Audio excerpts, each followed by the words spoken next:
దేవతలకు, ఋషులకు, ఋషులు బాధపడతారు. ఎందుకు పడతారు అంటే ఋషులకు మనం రుణపడి ఉన్నాం. వాళ్ళు మన ఉద్ధరణ కోసమని వాంగ్మయం ఇచ్చారు.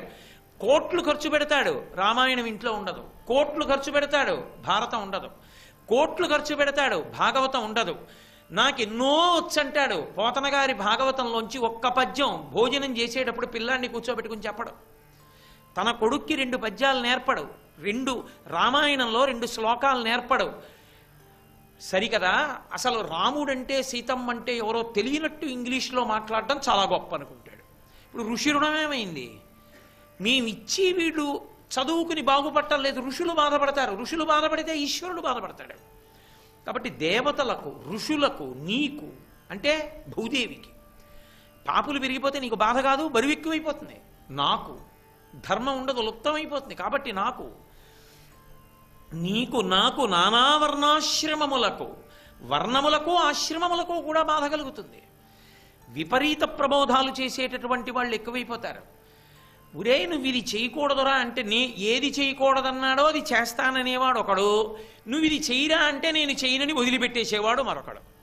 ఒరే నువ్వు చదువుకోవాలరా, నువ్వు యజ్ఞం చెయ్యాలరా, నువ్వు సంధ్యావందనం చెయ్యాలరా, నువ్వు గాయత్రి చెయ్యాలరా, నువ్వు పంచ కట్టుకోవాలరా అంటే నేను సంధ్యావందనం చేసుకోను, నేను గాయత్రి చేయను, నేను యజ్ఞం చేయను, నేను యాగం చేయను, నేను మంత్రం నేర్చుకోను, నేను రామాయణం చదువుకోను, నేను ఎన్నడూ ఒక్కనాడు భగవత్ సంబంధంతో ఉండను, రేపు పెళ్ళనగా ఇవాళ ఉపనయనం చేసుకుంటాను.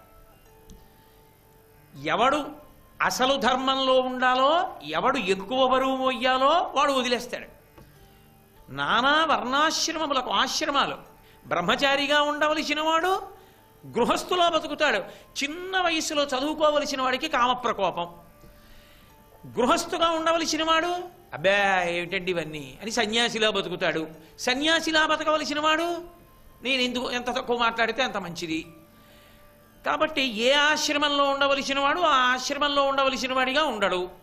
కాబట్టి నానావర్ణాశ్రమములకు, దానికి తోడు ధీయుతులకు, ధీయుతులు అంటే బుద్ధి కలిగిన వాళ్ళు, బుద్ధి కలిగిన వాళ్ళు అంటే శాస్త్రమును ప్రమాణముగా స్వీకరించి బతకాలనుకున్న వాళ్ళు.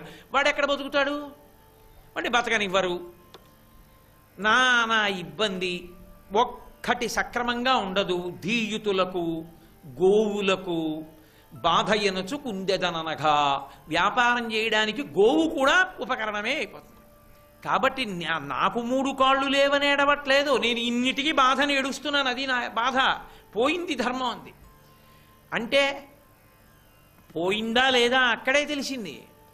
వెంటనే వచ్చి ఒక కాలు మీదున్న ఎద్దుందన్నాడు, అది కూడా కింద పడిపోయింది. మహానుభావుడు ఇంకా పరీక్షిత్ అప్పటికి ఉన్నాడు కాబట్టి కలియుగ ప్రారంభంలో పరిగెత్తుకొచ్చాడు.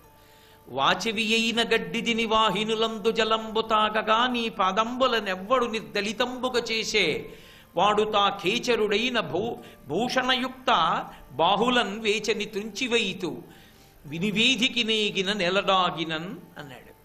వాచవి అయిన గడ్డి తిని, ఓ ఆవు ఎద్దులారా, మీరు ఎక్కడో మనుష్యులకు పనికిరాని గడ్డి మీరు తింటున్నారు. వాహినులందు జలంబు త్రాగగా, మురుగుడు కాలవలో నీళ్లు తాగుతాయి, మనకి శుద్ధమైన పాలిస్తాయి. అటువంటి నీ కాళ్ళు ఎవడు నరికాడు? ఎవరొచ్చాడు నీ జోలికి? వాడి చేతులు నరికేస్తాను.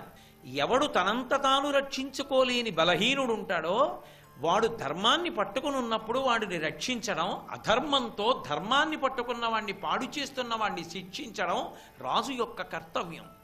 అందులో నేను వైక్లభ్యాన్ని పొందకూడదుగా అమ్మా, అందుకుని వీడి భుజాలు నరికేద్దాం అనుకుంటున్నాను అన్నాడు. కాబట్టి ఇప్పుడు ఆయన భూమికి పరిపాలకుడు గోవిందా అన్న నామానికి అర్థం ఏమిటంటే, భూమి వంక చూసినప్పుడు, భూమి మీద ఉన్నప్పుడు ఒక భావన మనసు యందు ఉండాలి. అసలు ఈ భూమి భరించడానికి, ఈ భూమి మీద నిలబడడానికి యోగ్యముగానే బతుకుతున్నానా, అది గోవిందా అన్న నామానికి అర్థం. గోవిందా గోవిందా గోవిందా గోవిందా అని పిలవగా ఏ భావన వస్తుందంటే ధర్మమునందు అనురక్తి వస్తుంది. నేను ఈవిడికి బరువు కాకూడదు, నేను ఉండడం ఆవిడికి సంతోషం కావాలి. ధర్మాత్ములైన వారు భూమి మీద ఉంటే వర్షాలు పడతాయి, భూమి సస్యశ్యామలమవుతుంది. నేను అటువంటి వాడిని కావాలి తప్ప నేను తల్లికి బరువు కాకూడదు అన్న భావన మనసు యందు అన్వయం అవ్వాలి అంటే గోవిందా అన్న నామంతో పిలవాలి. అది భూమికి రక్షకుడన్న మాటకు అర్థం. ఇప్పుడు ధర్మమునందు అనురక్తి కలిగిందనుకోండి, ఎవడు ధర్మమునందు అనురక్తి కలిగి ఉంటాడో వాణ్ణి చూస్తే ఇద్దరు ప్రీతి చెందుతారు. ఒకరు భూదేవి, వేరొకడు భగవానుడు. ఇద్దరికీ పరమ సంతోషంగా ఉంటుంది ధర్మాత్ముడైన వాడు జీవించి ఉండడం. అందుకు కదూ రాక్షస కులమునందు జన్మించినప్పటికీ విభీషణుడు ఆపత్కాలమునందు కూడా నా మనసు ధర్మమునందు ప్రవర్తించుగాక అని చతుర్ముఖ బ్రహ్మగారిని వరం అడిగితే నీకు మృత్యువు లేదు, చిరంజీవివి అన్నాడు. ఎవడు ధర్మమునందు నిలబడాలనుకుంటాడో వాడు చిరంజీవిత్వాన్ని పొందుతాడు. ఎవడు అధర్మాన్ని కోరుకుంటాడో వాడికి ఎంత తపస్సున్నా నిలబడలేడు. 10 తలలున్నా తపస్సున్నా రావణుడు ఏమైపోయాడు? వెళ్ళిపోయాడా లేదా? కాబట్టి ధర్మము శాశ్వతము, ధర్మము సత్యము, ధర్మము మనిషిని కాపాడుతుంది. అటువంటి ధర్మమునందు అనురక్తి, భగవంతుడు చెప్పినట్లు మనం బ్రతుకుదాం అనే ఆలోచన దేని వలన కలుగుతుంది అంటే గోవిందా గోవిందా గోవిందా అన్న నామాన్ని పలుకుతుంటే ధర్మమునందు అనురక్తి కలిగి భూమి ఎవరి సొత్తో తెలుస్తుంది. లేనినాడు సగరపుత్రులు ఏం చేశారు? 60,000 మంది భూమికి ఇష్టం వచ్చినట్టు గోతులు పెట్టారు. గోతులు పెట్టి కనపడ్డ ప్రాణిని కనపడ్డట్టుగా చంపేస్తూ పాతాళం వరకు వెళ్ళిపోయారు. అప్పుడు దేవతలందరూ వెళ్ళారు, ఈ భూమిని పాడు చేసేస్తున్నాడు ఎలా ఈ సగర పుత్రులని. వెంటనే మహానుభావుడైనటువంటి బ్రహ్మగారు అన్నాడు, కాపిలం రూపమాస్తాయ ధారయనిశం ధరణీమిమాం. అనిశము ఎల్లప్పుడూ కూడా ఈ భూమినంతటినీ కాపాడి దీనిని రక్షించేవాడు శ్రీ మహావిష్ణువు. ఆయన కపిల మహర్షి అన్న రూపంలో ఉన్నారు.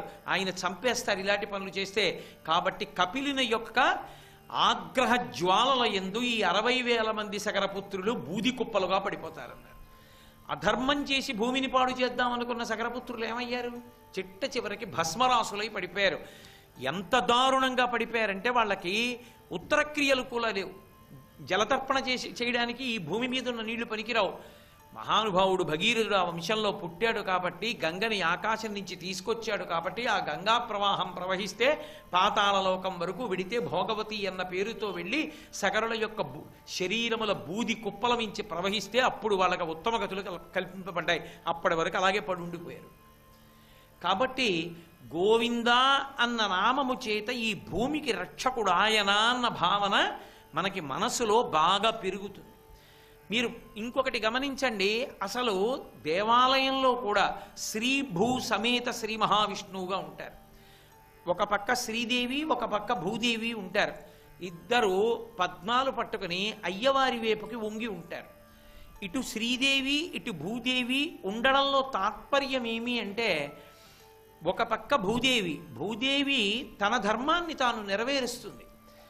ఏదో పంట వేశాడు, పొలం దున్నాడు, వచ్చింది పంట చేతికి, అది అనుభవయోగ్యము కావాలా వద్దా, అనుభవయోగ్యము కావాలా వద్దా, ఆ పంట ఇంటికెళ్ళి వాడు తిని వాడుగా మారాలా వద్దా. అన్నం అక్కడ ఉందనుకోండి, అది అన్నం నేను, ఈ అన్నం నేను తినేశాననుకోండి, ఇప్పుడు అన్నం ఏమైంది? నేనైపోయింది.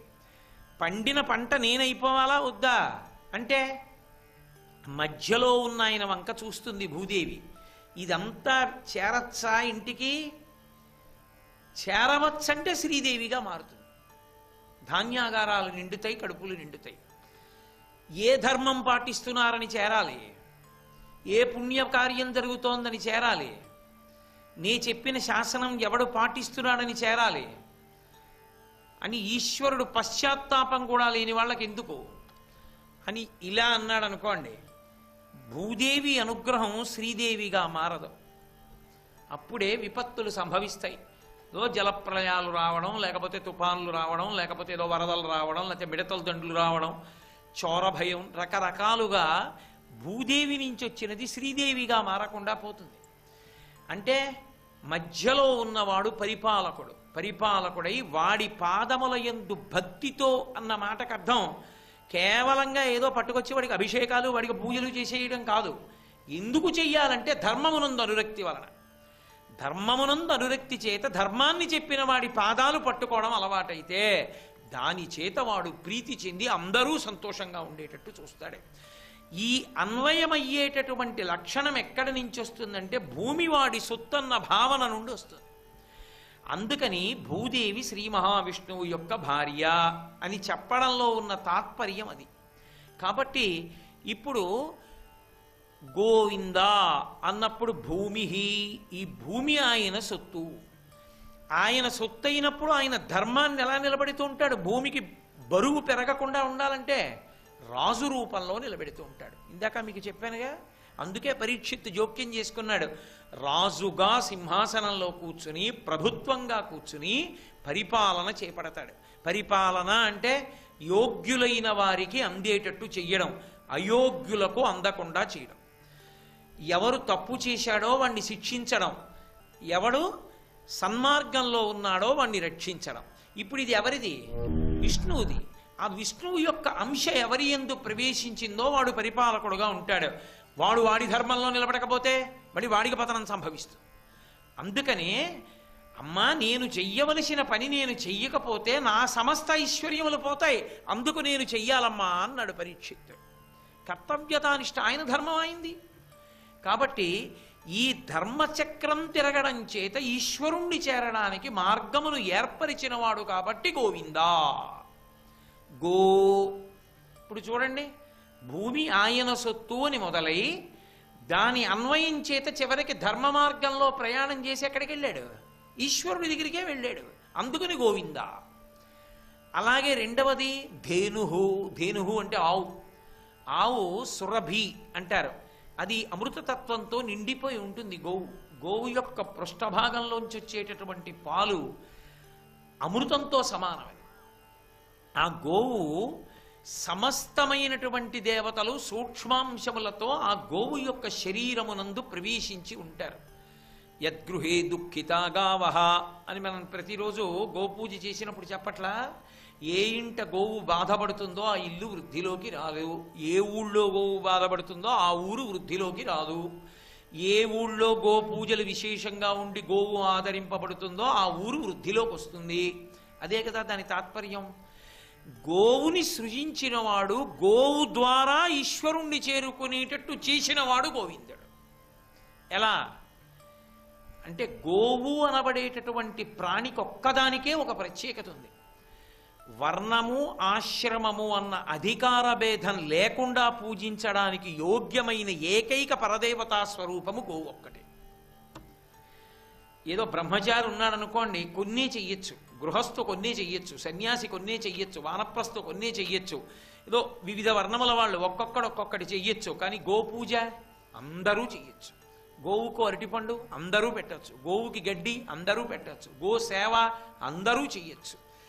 అందరి చేత ఈశ్వర సేవగా సేవ చేయించడానికి యోగ్యముగా సృజింపబడిన ప్రాణి గోవు. అటువంటి గోవు నుంచి వచ్చేటటువంటి పదార్థములు ఏ ఉన్నాయో అవన్నీ కూడా మనిషిని పుణ్యగతుల వైపుకి నడిచేటట్లుగా చేస్తాయి. ఒక ఆవుని పోషించడం, ఒక ఆవుని రక్షించడం, ఒక ఆవుని కాపాడడం, దాని గంగడోలు నిమరడం, దానికి నీళ్లు పొయ్యడం, దానికి బొట్టు పెట్టడం దగ్గర నుంచి దానికి గడ్డి పెట్టడం, దాన్ని కాపాడడం, ఇవన్నీ పుణ్యకర్మలే. ఇప్పుడు బాహ్యమునందు భూమి ఐశ్వర్యాన్నిచ్చి ఆంతరమునందు ఉన్నత పదాన్నిచ్చినట్టే గోవు కూడా పైకి ఐశ్వర్యాన్ని ఇస్తుంది. ఆంతరమునందు ఆ గోవు ఉంది కాబట్టి గోవు యొక్క మలము చేత భూమినంతటినీ శుద్ధి చేసి యజ్ఞం చేస్తాం. లేకపోతే భూమికి శుద్ధి ఎలా కుదురుతుంది? అక్కడ తొక్కాడు, అక్కడ మలం విసర్జించాడు, మూత్రం విసర్జించాడు, పశువులు తిరిగాయి, ఎలా యజ్ఞశాల కట్టడం? అంటే ఎద్దు దున్నాలి, గోమయంతో అలకాలి. ఇప్పుడు ఆ రెండిటి చేత భూమికి శుద్ధి కలుగుతుంది. ఒక యజ్ఞం చెయ్యాలి, ఒక ప్రాంగణం వెయ్యాలి, గోమయంతో శుద్ధి చెయ్యాలి.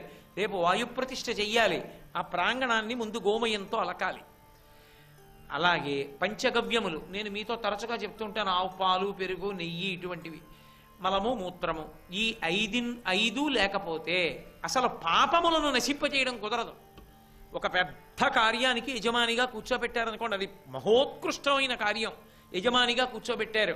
ఇప్పుడు వాడు ఆ పని చేద్దామంటే వాడు చేసిన పాపాలే అడ్డొచ్చి వాడిని యజమానిగా కూర్చొనివ్వవు. ఎలా మరి? ఇప్పుడు వాడి పాపాలు పోగొట్టడం అంటే పంచగవ్య ప్రాసనం చేయిస్తారు. సర్వం శ్రీ ఉమామహేశ్వర పరబ్రహ్మార్పణమస్తు. స్వస్తి.